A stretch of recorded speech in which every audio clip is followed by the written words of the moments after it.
The issue today is the Islamic population in the United States at the 21st century, and of course we're dealing primarily with Nashville at this particular time, pointing out the diversity of this population with Dr. Al-Hadid from Tennessee State University and Mr. RFakhruddin3 from the Islamic Center here in Nashville. Of course, during this last segment, let us have the two of you address this issue that I think is very, very important, and that is some of the misconceptions in terms of some of the myths, rather, and the misconceptions in terms of this religion. Let's have a free go in reference to that. Let's start with you, Dr. Al-Hadid. Yeah, well, Dr. Hand, we certainly would like to congratulate you in having us on. And it could not have come at a better time, because at this very hour, this very time, there's a program on public television called America at the Crossroads. And they're presenting their version of Islam, so you're giving us an opportunity to present an Islamic perspective on that. And well, I think the audience needs to understand that Islam is one of the Abrahamic religions. We believe in monotheism. We accept Jesus Christ not as the Son of God, as Christians do, but as a prophet. We are obligated to study the Old Testament that Moses brought. We are obligated to study the New Testament, and we cannot be a complete Muslim. Now, our holy book is the Holy Quran, and in the Holy Quran you will find teachings on Moses and Jesus and so forth. Now, there are some myths out there that we probably want to comment on, and we share that catalog of myths. There are many. First of all, there are two worlds here. One is the perception of Muslim before 9/11, and then the perception of Muslim after 9/11. Okay. So on this side of 9/11, I think that's where these stereotypes of myths have been intensified. First of all, I think we should know that Islam is not an Arab religion. Our language is Arabic because our prophet was an Arab, peace and blessing be upon him, and it was revealed in that language. But Arabs are in the minority in this religion. They're a very small group, and primarily in North Africa and the Arabian Peninsula. The largest population of Muslims are actually in Indonesia. There are maybe 200 million Muslims, you know, in Indonesia.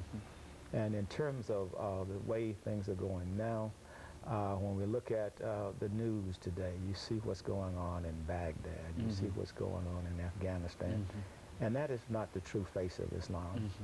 These are people that are dealing with a land that is occupied, and like any other people, they are dealing with occupation the same way that America dealt with the 13 colonies in 1776, you know.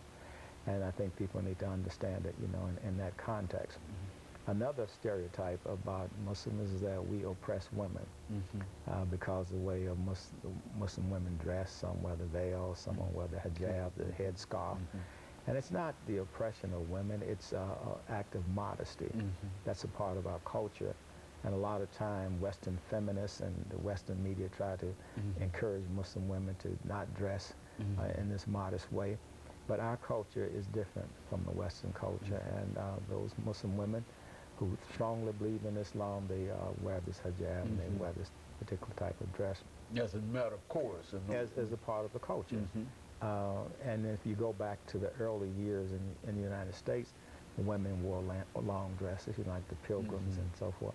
And so in the Muslim world, you have the same thing going on. So I want to ask Brother Rashid to give his catalog of myths. See, that was great. Yeah. There are just so many out there. I mean, we wouldn't have enough time to cover it in just one session, but when we look to war and aggression and intolerance and terrorism, that's something that strikes us as something that's totally like poles apart from what Islam stands for. A lot of times we hear anytime one person who's committing an act of aggression, they associate the religious term of Islam or Muslim to that person. Whereas if it's someone from another faith, they usually don't identify that person with religion, like the person in the Virginia Tech shooting. And in all cases, this is one thing we like to clarify. Islam totally stands against terrorism in all means, and it's totally forbidden. In fact, there's a verse from the Holy Quran in the 5th chapter and the 32nd verse, to the effect, I'll paraphrase it because there's the Arabic term, but the English paraphrased is, the killing of one soul is like the killing of all of humanity, and the saving of one life is like the saving of all of humanity.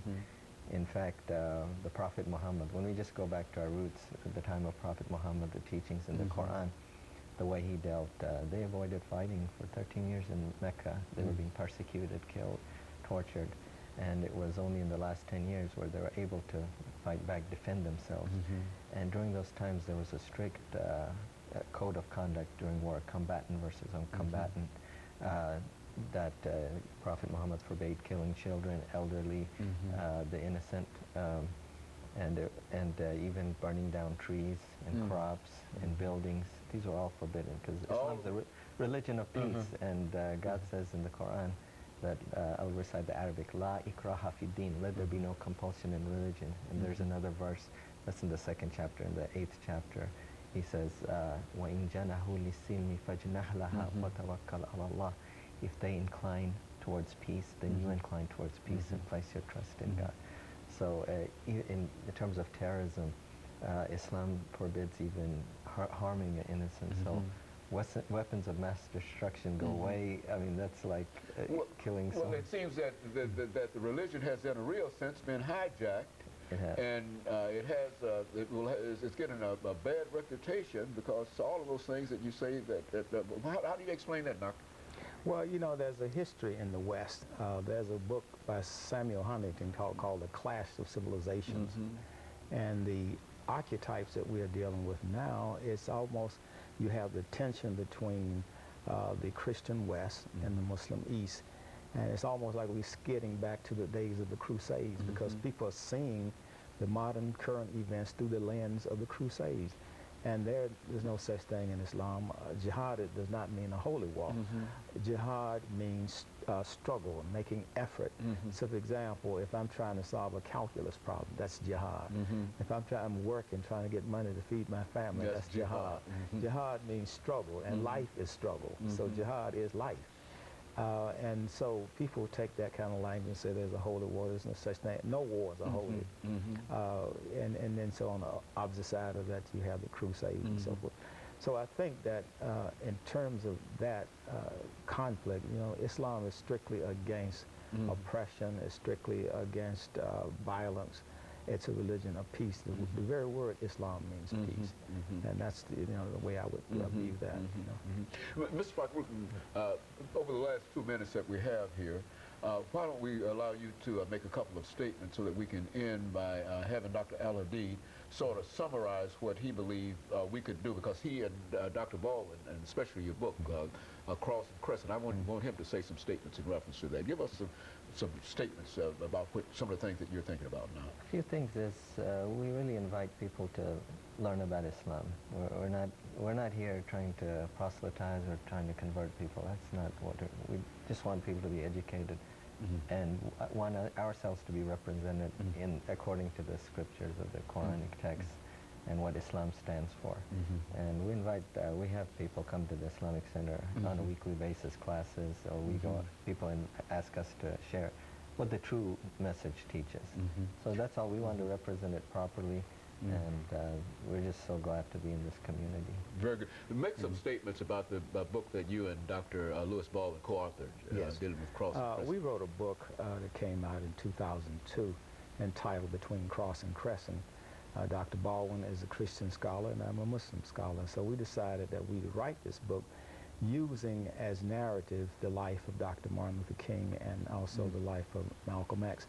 But the broader picture is we're looking at the creative tension between Christianity and Islam. And the main thing that we have come to understand after having written this book is that we need interfaith dialogue now more than ever. You know, the 20th century, as Du Bois said, was about the color line. So we had a lot of conversations about race. In the 21st century, I think we need to have some principled dialogue about religion, because the 21st century will be the dialectics of religion. And we need to become more tolerant and more understanding of each other. And the more we can come together and have these conversations, the less there will be a need for political conflict or military conflict. Very good. And of course, over the last 30 seconds that we have here, Dr. AAl-Hadid and Mr. Fakhruddin, let us thank the two of you for coming by and giving us that excellent information.